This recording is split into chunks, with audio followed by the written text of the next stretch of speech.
अस्सलाम वालेकुम स्टूडेंट्स। आज जनाब 14 दिसंबर 2020 और आज का टॉपिक है हमारा ली चैटलियर्स प्रिंसिपल। ठीक है, बहुत इंपॉर्टेंट टॉपिक है और बहुत इंटरेस्टिंग भी है साथ में। ठीक है, तो कहता क्या है ये लॉ, वो मैंने ये जो प्रिंसिपल है ये किस हवाले से है। ये प्रिंसिपल रिवर्सिबल रिएक्शन के हवाले से है कि अगर कोई रिएक्शन रिवर्सिबल रिएक्शन इक्विलिब्रियम पर हो और उसके इक्विलिब्रियम को हम किसी फैक्टर से डिस्टर्ब कर दें, यानी फ़र्ज़ करें ये ए और बी एक रिएक्शन है और सिर्फ सी और डी प्रोडक्ट बन रही है हमारी। फ़र्ज़ किया कि ये रिएक्शन जो है इस वक्त इक्विलिब्रियम के ऊपर है, जिस पर रेट ऑफ फॉरवर्ड रिएक्शन बराबर है रेट ऑफ बैकवर्ड रिएक्शन के। ठीक है, तो अगर इस सिचुएशन पर हम इसके इक्विलिब्रियम को डिस्टर्ब कर दें bye concentration, by temperature, by pressure, ठीक है, तो फिर क्या इफ़ेक्ट होगा इक्विलिब्रियम पर। तो इस हवाले से ली चैटलियर भाई ने एक प्रिंसिपल दिया कि अगर किसी रिवर्सिबल रिएक्शन के इक्विलिब्रियम को डिस्टर्ब कर दिया जाए तो ये सिस्टम यानी जो रिएक्शन है वो एक ऐसी डायरेक्शन में मूव कर जाएगा जहाँ उस डिस्टर्बेंस के इफ़ेक्ट को ख़त्म कर दिया जाए, यानी कि रिएक्शन ऑटोमेटिकली एक ऐसी डायरेक्शन यानी कि या तो फॉरवर्ड या बैकवर्ड डायरेक्शन में जाकर उस डिस्टर्बेंस के इफ़ेक्ट को ख़त्म कर देगा, उसको कैंसिल आउट कर देगा और फिर से क्या कर लेगा, इक्विलिब्रियम अचीव कर लेगा। यही ये लॉ इसका प्रिंसिपल कहता है ली चैटलियर का। इसी बात को हम वर्डिंग में भी बयान कर देते हैं कि व्हेन अ कॉन्स्टेंट, कॉन्स्टेंट का मतलब वही जो भी हम तब्दीली कर रहे हैं, डिस्टर्बेंस पैदा कर रहे हैं, व्हेन अ कॉन्स्टेंट और stress in a direction is applied to a system, system मतलब हमारा रिएक्शन, इन इक्विलिब्रियम एक तवाज़न की हालत में, the equilibrium position changes so as to undo the constant. तो ये सिस्टम ऐसी डायरेक्शन में मूव कर जाएगा जहाँ वो उस तब्दीली या स्ट्रेस को क्या कर दे, अंडू कर दे, वापस से दोबारा से यानी कि इसको ख़त्म कर दे और दोबारा से इक्विलिब्रियम जो है वो अचीव हो जाएगा। यही प्रिंसिपल है ली चैटलियर का। ठीक है, अब हम यहाँ पर इफ़ेक्ट देखेंगे कि भाई वो कौन कौन से डिस्टर्बेंस हैं, वो कौन कौन से स्ट्रेस हैं या कॉन्स्टेंट हैं जो कि हम किसी सिस्टम के इक्विलिब्रियम पर अप्लाई कर कर उसमें तब्दीली ला सकते हैं। और जब यानी कि जब डिस्टर्बेंस अप्लाई होगी उस इक्विलिब्रियम के ऊपर तो फिर रिएक्शन किस डायरेक्शन में मूव कर जाएगा और उससे हम क्या क्या प्रेडिक्शन कर सकते हैं। पहला फैक्टर देख लेते हैं, इफ़ेक्ट ऑफ कॉन्सेंट्रेशन चेंज। मतलब एक सिस्टम है, एक रिएक्शन है जो कि इक्विलिब्रियम पर है, अब हम उसे डिस्टर्ब करने जा रहे हैं किस फैक्टर से, इफ़ेक्ट ऑफ कंसंट्रेशन चेंज, यानी हम कंसंट्रेशन चेंज कर देंगे। अब हम किसी की भी कर सकते हैं, हम रिएक्टेंट की कंसंट्रेशन भी चेंज कर सकते हैं और हम प्रोडक्ट की कंसंट्रेशन भी चेंज कर सकते हैं। फ़र्ज़ किया कि सिस्टम इक्विलिब्रियम पर और अब इक्विलिब्रियम पे क्या कर देते हैं, ए और बी की कंसंट्रेशन बढ़ा देते हैं। ठीक है, यानी या तो दोनों की बढ़ा दें या इनमें से किसी एक की बढ़ा दें। तो अब according to law of mass action कि जब कॉन्सेंट्रेशन बढ़ती है तो रेट ऑफ रिएक्शन बढ़ता है, जब कॉन्सेंट्रेशन बढ़ेगी यानी कि इनकी मकदार अगर हम बढ़ाएंगे तो क्या होगा, इनके दरमियान में जो रिएक्टेंट के मालिक्यूल हैं इनके दरमियान में कोलिजन्स बढ़ जाएंगे, कोलिजन्स बढ़ जाएंगे तो फिर वो जल्दी जल्दी रिएक्शन करेंगे और फिर वो कन्वर्ट हो जाएंगे किस में, प्रोडक्ट में कन्वर्ट होने लगेंगे। इसका मतलब है कि अगर हम कंसंट्रेशन बढ़ाएंगे रिएक्टेंट की तो रिएक्शन फॉरवर्ड डायरेक्शन में चला जाएगा और ज़्यादा से ज़्यादा प्रोडक्ट बनाएगा। तो ये है इफ़ेक्ट ऑफ कंसंट्रेशन चेंज, यानी अगर हम कंसंट्रेशन बढ़ाएंगे इक्विलिब्रियम पर रिएक्टेंट की, दोनों की या किसी एक की भी, तो क्या होगा, रिएक्टेंट फॉरवर्ड डायरेक्शन में मूव कर जाएगा और जो तब्दीली हमने पैदा करी इक्विलिब्रियम के ऊपर कंसंट्रेशन बढ़ाकर उसको ख़त्म करने के लिए क्या करेगा, जल्दी जल्दी प्रोडक्ट में कन्वर्ट होगा ताकि दोबारा से क्या हो सके, इक्विलिब्रियम को हासिल किया जा सके। ठीक है, और ये प्रोडक्ट उस वक्त तक बनती रहेगी जब तक कि तमाम जो भी जितना भी आपने चेंज कॉज किया है वो तमाम का तमाम जो है वो अंडू ना हो जाए, ख़त्म ना हो जाए, उस वक्त तक ये प्रोडक्ट बनती रहेगी। और जब वो ख़त्म हो जाएगा स्ट्रेस उस तब्दीली का या उस बढ़ी हुई कंसंट्रेशन का इफेक्ट ख़त्म हो जाएगा तो प्रोडक्ट बनना भी हमारी रुक जाएगी। तो बहरहाल जब अगर हम कंसंट्रेशन बढ़ाएंगे रिएक्टेंट की तो क्या होगा, रिएक्शन फॉरवर्ड डायरेक्शन में मूव करेगा और ज़्यादा प्रोडक्ट हासिल होगी।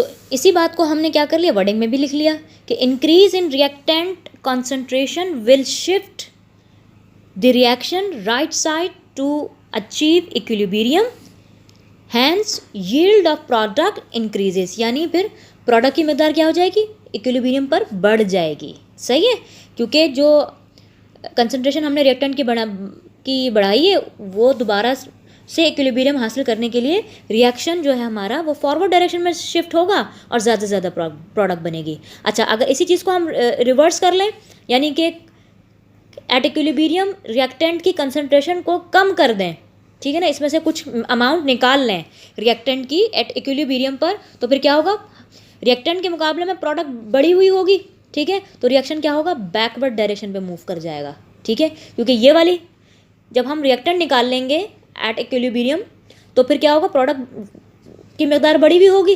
ठीक है, तो वो दोबारा से इक्विलिब्रियम हासिल करने के लिए, तवाज़न दोबारा से हासिल करने के लिए प्रोडक्ट क्या होगा, जल्दी जल्दी रिएक्टेंट में कन्वर्ट होना शुरू हो जाएगा, ताकि दोबारा से उसी हालत को हासिल कर लिया जाए जो कि इक्विलिब्रियम पर मौजूद थी। ठीक है, दूसरी कंडीशन क्या हो सकती है कि इक्विलिब्रियम के ऊपर हम प्रोडक्ट की कंसंट्रेशन को बढ़ा दें, यानी कि इक्विलिब्रियम हासिल हुआ हुआ है, हमने क्या करा, रिएक्शन को डिस्टर्ब किया और प्रोडक्ट की कंसंट्रेशन बढ़ा दी। ठीक है, तो अब क्या होगा, इक्विलिब्रियम डिस्टर्ब हो जाएगा। लिहाजा इस डिस्टर्बेंस को दूर करने के लिए प्रोडक्ट जल्दी जल्दी से रिएक्टेंट में कन्वर्ट होना शुरू हो जाएगी, तो रिएक्शन किस डायरेक्शन में जाएगा, बैकवर्ड डायरेक्शन में जाएगा। ठीक है, तो जब प्रोडक्ट की कंसंट्रेशन बढ़ाएंगे इक्विलिब्रियम पे, तो फिर रिएक्टेंट बनना शुरू हो जाएगा और रिएक्शन बैकवर्ड डायरेक्शन में चला जाएगा। ठीक है, और अगर हम क्या करें, क्या कहते, कंसंट्रेशन को कम कर दें, प्रोडक्ट की कंसंट्रेशन को कम कर दें इक्विलिब्रियम पर, तो फिर क्या होगा, रिएक्शन उस वक्त कंसंट्रेशन बढ़ जाएगी किसकी, रिएक्टेंट की, तो जो रिएक्शन है वो फॉरवर्ड डायरेक्शन में मूव करने लग जाएगा। तो किसी की भी इक्विलिब्रियम पर अगर डिस्टर्बेंस ऐसे हो रही है कि किसी एक की कम और किसी दूसरे की ज़्यादा हो रही है, तो उस इफेक्ट को ख़त्म करने के लिए रिएक्शन या तो फॉरवर्ड डायरेक्शन में जाएगा या बैकवर्ड डायरेक्शन में चला जाएगा। ठीक है भाई, अगर रिएक्टेंट की कंसंट्रेशन बढ़ेगी तो फॉरवर्ड डायरेक्शन में, अगर प्रोडक्ट की कंसंट्रेशन बढ़ेगी तो रिएक्टेंट बैकवर्ड डायरेक्शन में चला जाएगा, रिएक्शन बैकवर्ड डायरेक्शन में चला जाएगा। इसी बात को हमने थिक पॉइंट की सूरत में लिख ली कि इंक्रीज इन प्रोडक्ट कंसंट्रेशन, यानी इक्विलिब्रियम पर प्रोडक्ट की कंसंट्रेशन बढ़ाने से, उसकी मकदार बढ़ाने से, will shift the reaction left side कह लें या रिवर्स कह लें कि बैकवर्ड मूव कर जाएगा, left side to achieve equilibrium, hence yield of reactant increases, जो यील्ड है यानी जो मकदार है इक्विलिब्रियम पर ज़्यादा हासिल होगी किसकी, रिएक्टेंट की। तो समझने के लिए, इसी इफेक्ट ऑफ कंसंट्रेशन को समझने के लिए फर्स्ट किया कि एक सिस्टम है इक्विलिब्रियम पर है, इक्विलिब्रियम के ऊपर ये एट इक्विलिब्रियम, ठीक है, इक्विलिब्रियम के ऊपर 4 मोल मौजूद है रिएक्टेंट के और 3 मोल मौजूद है, इन दोनों को मिला के बता रही हूँ, 3 मोल्स मौजूद हैं प्रोडक्ट के और 4 मोल्स मौजूद हैं रिएक्टेंट के। अब हमने क्या करा कि 2 मोल्स और ऐड कर दिए एट इक्विलिब्रियम पर ही। अब हमने क्या करा, 2 मोल्स ऐड कर दिए किसके, रिएक्टेंट के। अब इक्विलिब्रियम में तो 4 इसके मौजूद थे और 3 इसके मौजूद थे, आपने क्या करा, मजीद 2 मोल ऐड कर दिए रिएक्टेंट के, तो लिहाजा अब इस अमाउंट को बैलेंस करने के लिए रिएक्शन जाएगा फॉरवर्ड डायरेक्शन में और आपका सी और डी बनना शुरू हो जाएगा। ठीक है, दोबारा सी और डी बनना शुरू हो जाएगा ताकि जो 2 मोल्स का इजाफा किया है ये इसके इफेक्ट को ख़त्म कर सके। ठीक है, सी और डी बनना शुरू हो जाएगा। अभी सी और डी उस वक्त तक बनता रहेगा जब तक ये इन 2 मोल्स की वजह से इक्विलिब्रियम फिर से क्या ना हो जाए, अचीव ना हो जाए। ठीक है, फर्स्ट करंट में से 2 मोल्स में से सी और डी जो बना वो कितना मोल बन गया, फिर 1 मोल जो है आके बन गया। ठीक है, अब जब इस 2 मोल की वजह से इक्विलिब्रियम अचीव होगा तो वो ऐसे हो जाएगा कि भाई 5 मोल फॉर एग्जांपल इसके होंगे, फर्ज कर रहे हैं हम ये, ठीक है, इक्विलिब्रियम पर, और 4 मोल फर्ज कर लें हमारे प्रोडक्ट के। तो अब जो न्यू इक्विलिब्रियम अचीव होगा वो इस तरीके से होगा कि नया जो इक्विलिब्रियम अचीव हुआ है उसमें 5 मोल रिएक्टेंट के मौजूद होंगे और 4 मोल मौजूद होंगे किसके, प्रोडक्ट के। ठीक है, यानी कि जो 2 मोल्स आपने इजाफा किए थे रिएक्टेंट के, उसका इफेक्ट क्या हुआ कि मजीद प्रोडक्ट बनी। पहले इक्विलिब्रियम पर 3 मोल्स बन रही थी, अब 2 मोल्स के इजाफे से क्या हुआ, 4 मोल्स बन गए आपके। ठीक है, तो ये क्या हुआ कि कंसंट्रेशन बढ़ाने से, रिएक्टेंट की कंसंट्रेशन बढ़ाने से आपकी फिर प्रोडक्ट भी क्या हो गई, बढ़ गई। अब अगर आप ये सोच रहे हैं कि बढ़ाए तो 2 मोल्स थे, बनी 1 मोल है, तो भाई इनके जब अगर फर्स्ट करेंगे 2 के 2 मोल अगर कन्वर्ट हो जाएंगे प्रोडक्ट में, तो फिर दोबारा से, क्योंकि रिएक्शन क्या है, रिएक्शन तो रिवर्सेबल है ना, तो दोबारा से सी और डी क्या होगा, दोबारा से रिएक्टेंट में सारा का सारा नहीं, कुछ यहाँ मौजूद, कुछ यहाँ रह जाएगी और कुछ वापस पलट जाएगी किसमें, रिएक्टेंट में। इसीलिए मैंने देखे यहाँ, यानी 2 मोल्स बढ़ाए थे ना, तो 2 मोल्स में से 1 मोल आपका बढ़ाने में, रिएक्टेंट बढ़ाने में इस्तेमाल हो गया, और 1 मोल आपका प्रोडक्ट बनाने में इस्तेमाल हो गया। तो आप अगर ये सोच रहे हैं कि भाई 2 मोल्स बढ़ाए थे कि 2 के 2 ही जो है प्रोडक्ट में, नहीं, कीप इन माइंड दैट कि ये रिवर्सिबल रिएक्शन है। अगर ये 2 का 2 कन्वर्ट भी हो जाएगा प्रोडक्ट में, तो 2 में से फिर 1 मोल क्या होगा, दोबारा से रिएक्टेंट में कन्वर्ट हो जाएगा, क्योंकि रिएक्शन क्या है, रिवर्सिबल है। इसलिए एट इक्विलिब्रियम 5 मोल्स हमारे मौजूद हैं रिएक्टेंट के और 4 मोल्स मौजूद हैं प्रोडक्ट के। अब ये न्यू इक्विलिब्रियम क्या हो गया, अचीव हो गया है।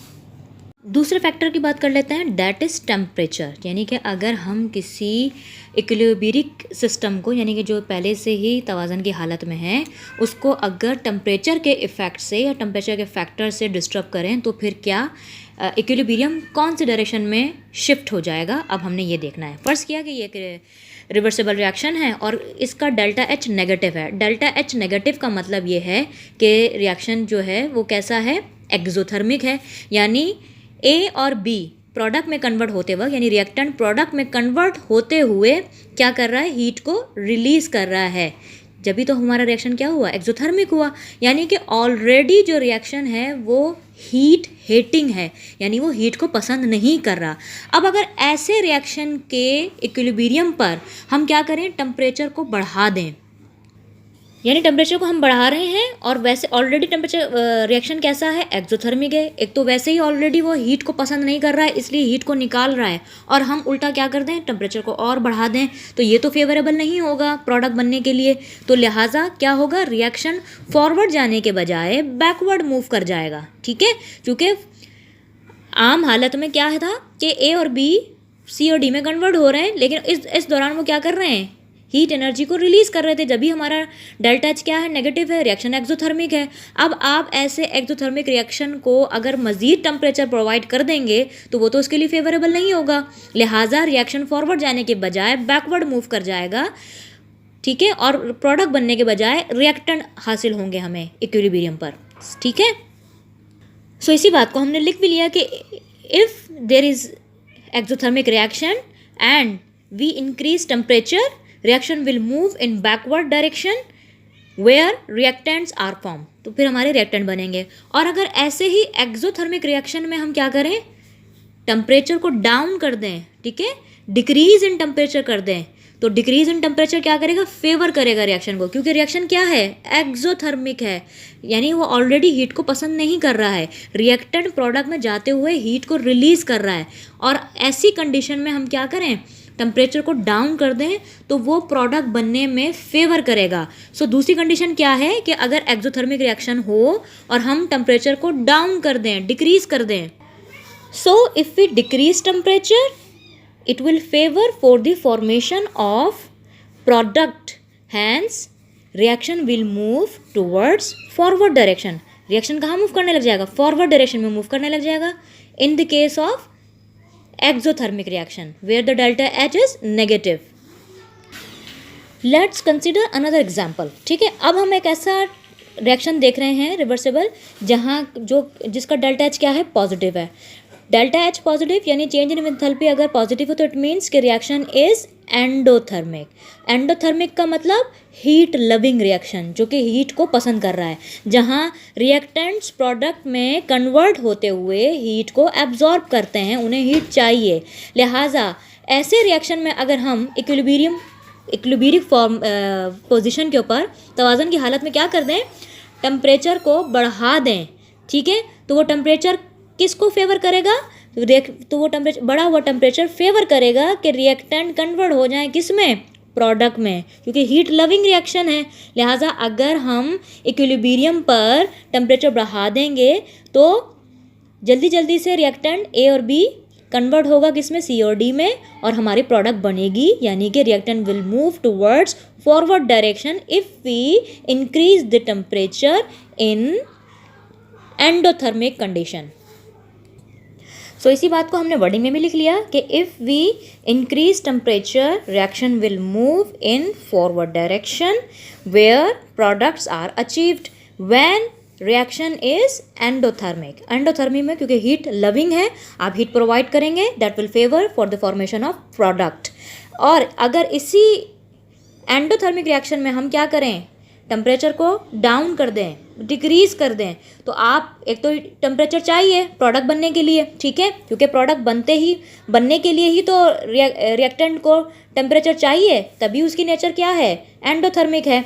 लेकिन आप ऐसे रिएक्शन में क्या कर रहे हैं, टेम्परेचर को डाउन कर रहे हैं, डिक्रीज कर रहे हैं, तो ये तो प्रोडक्ट की फॉर्मेशन को फेवर नहीं करेगा। तो लिहाजा अगर हम ऐसे रिएक्शन में टेम्परेचर को डिक्रीज करेंगे तो reaction will move towards backward direction and it will favour for the formation of reactants, ठीक है।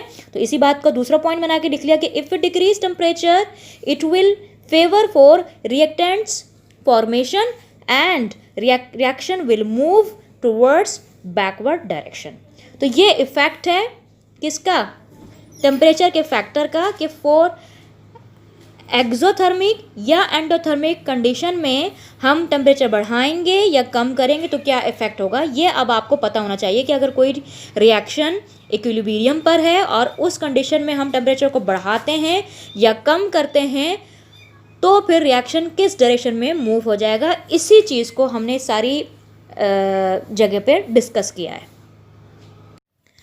अब बात कर लेते हैं हम तीसरे फैक्टर की, दैट इज़ प्रेशर, ठीक है। लेकिन यहाँ सबसे इम्पॉर्टेंट बात कि प्रेशर का इफ़ेक्ट सिर्फ उन रिएक्शंस पे होगा जो कि गैशियस रिएक्शंस होंगे, यानी जहाँ पे रिएक्टेंट भी एक गैस हो और प्रोडक्ट भी एक गैस हो, तो वहाँ पर यानी गैशियस रिएक्शंस पर इसका इफ़ेक्ट होगा प्रेशर का। यानी अगर प्रेशर में हम तब्दीली करेंगे तो सिर्फ गैशियस रिएक्शंस ही क्या करेंगे, असरअंदाज होंगे, बाकी और रिएक्शंस नहीं होंगे, क्योंकि हम जानते हैं कि सॉलिड और लिक्विड के ऊपर प्रेशर का इतना कोई ख़ास इफेक्ट नहीं होता, क्योंकि उनके मॉलिक्यूल्स आपस में बहुत करीब करीब होते हैं।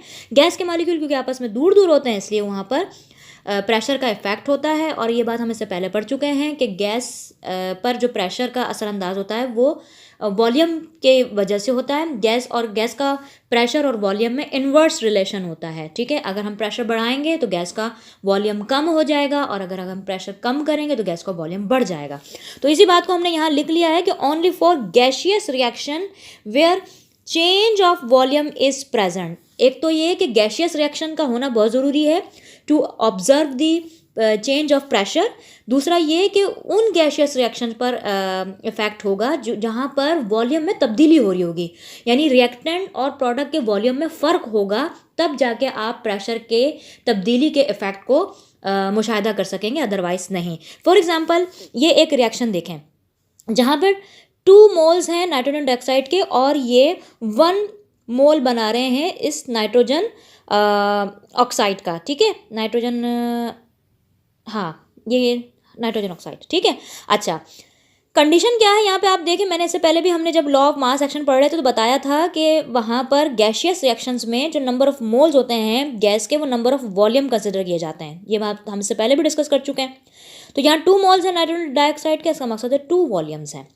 इसी तरह से प्रोडक्ट का 1 मोल बन रहा है, इसका मकसद है कि उसका 1 वॉल्यूम है। तो अगर यहाँ पर हम देखें तो रिएक्टेंट के वॉल्यूम ज़्यादा है और प्रोडक्ट का वॉल्यूम कम है, यानी कि यहाँ पर चेंज और या डिफरेंस ऑफ वॉल्यूम प्रेजेंट है। तो लिहाजा अगर ऐसे रिएक्शन के ऊपर हम इक्विलिब्रियम पर प्रेशर का चेंज अप्लाई करेंगे तो वहाँ उसका इफेक्ट हमें दिखेगा।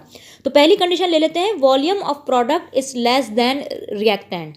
अगर प्रोडक्ट का वॉल्यूम कम हो और रिएक्टेंट का वॉल्यूम ज़्यादा हो तो ऐसे रिएक्शन के ऊपर, यानी कि आप ये देखें रिएक्टेंट से प्रोडक्ट में कन्वर्ट होते हुए वॉल्यूम कम हो रहा है, और वॉल्यूम और प्रेशर का रिलेशन कैसा है, इनवर्स है। लिहाजा हमें क्या चाहिए, कम वॉल्यूम वाले प्रोडक्ट चाहिए। तो कम वॉल्यूम वाली प्रोडक्ट अगर हमें चाहिए तो हमें ऐसे रिएक्शंस में प्रेशर को बढ़ा कर रखना पड़ेगा।